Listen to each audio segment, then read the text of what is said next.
everyone exercise extreme caution dealing with generators, both where they're placed and how they are refueled.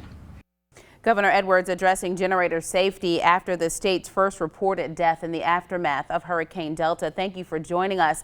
That death in Acadiana, an 86-year-old man in St. Martinville died. He died overnight when his generator caught fire. Investigators believe the man was refueling the generator while it was still hot, causing the generator and shed to catch on fire.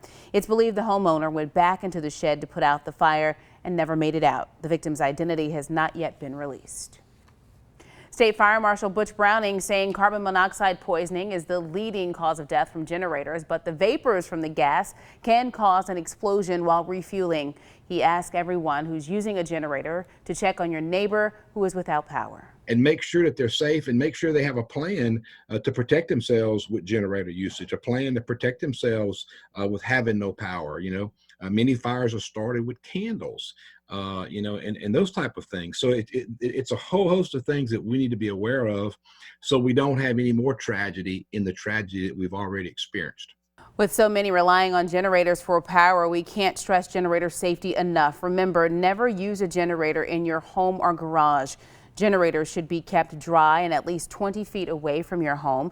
Never plug a portable generator directly into a wall outlet. It can be dangerous for you, your neighbors, and electricians who are coming to restore power as well.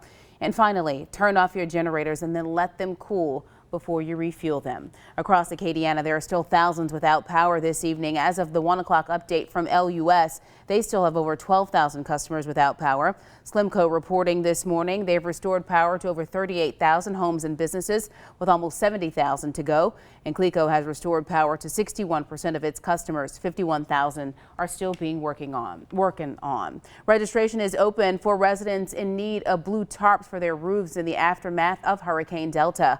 The Army Corps of Engineers is doing damage assessments and providing tarps. You are eligible if you live in Allen, Beauregard, Calcasieu, Cameron, Jeff Davis, and Vernon parishes. If you know someone who needs help removing a tree or tarping their roof, Catholic Charities of Acadiana is helping in that regard as well. We have a link to that information on our website. If you live in Vermilion Parish and need a tarp for your roof, call the police jury office of the Office of Homeland Security and Emergency Preparedness. The police jury says tarps won't be available until Tuesday at the earliest, so they're asking that you please be patient. The phone numbers to call are 898-4300 or 898-4308.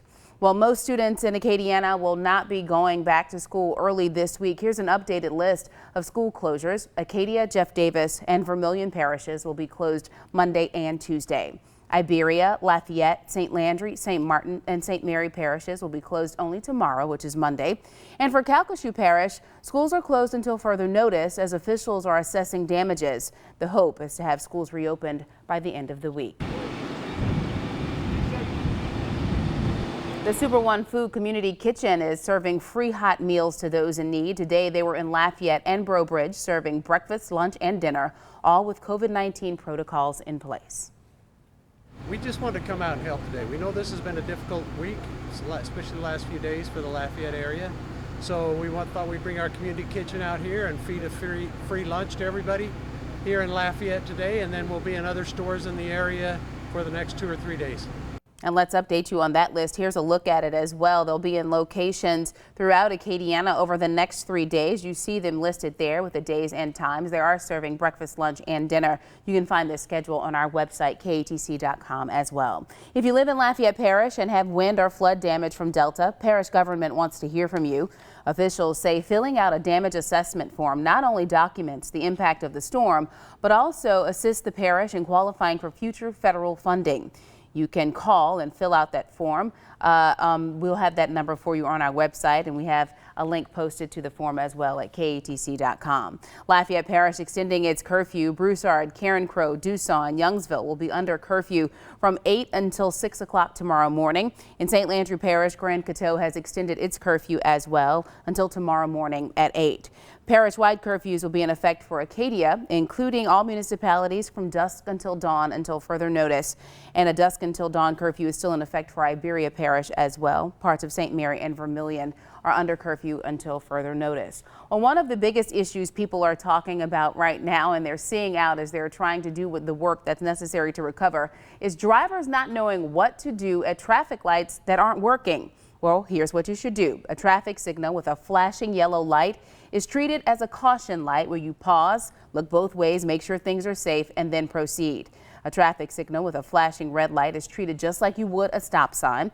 And a traffic light with no lights at all should be treated as a four-way stop. For all of this information, food distribution, where to get tarps, outage updates, it's continually being updated at KATC.com. Well, damage assessments are still happening across the area, and tonight our Chris Welty is joining us from Evangeline Parish with more on damages there. Chris. Hey Marcel, we're in Ville Platte. We're on West Washington Street, and this is one of the hardest hit areas in Ville Platte. There are, of course, a lot of trees down. They're dealing with power outages, but I want you to take a look at this. Now, I'm one man banding this live shot, so bear with me for a moment, but I just want to show you the extent of this damage. I'm going to take the camera off the tripod, and we're going to walk a little bit and just show you. Now, this is Miss Catherine Guillory's home here in Ville Platte, and you can see that this big old tree right here, it fell and crushed her home, fell on part of her car, but that's not all the damage. Now, right across the street is a small church. Miss Guillory takes pride in her neighborhood. She says whenever she blows off her driveway, she also blows off over at the church, and she keeps an eye on the neighborhood. But you can see this church right here, it has extensive roof damage. And there's other areas here in Ville Platte dealing with similar situations. Now, earlier today, I want you to take a look at this video. We met with the governor during a meeting. He flew over the area today during a meeting. He flew over the area. He surveyed the damage here in the Evangeline Parish area. The governor met with elected officials here in Evangeline Parish. He says that, of course, they're working to restore power, but northern areas of the parish, they are dealing with some flooding still following Hurricane Delta.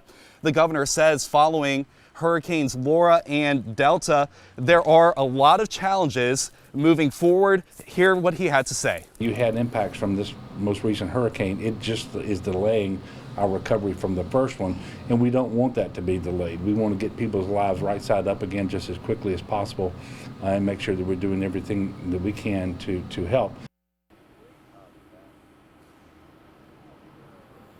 Now tonight at 10 o'clock, I'll have more with my one-on-one with Governor John Bel Edwards. This is an exclusive you'll see only on KATC. We'll also speak with the homeowner. We pulled up right as she was pulling up to see this damage. It's a heartbreaking interview, and we'll bring that to you tonight at 10 o'clock.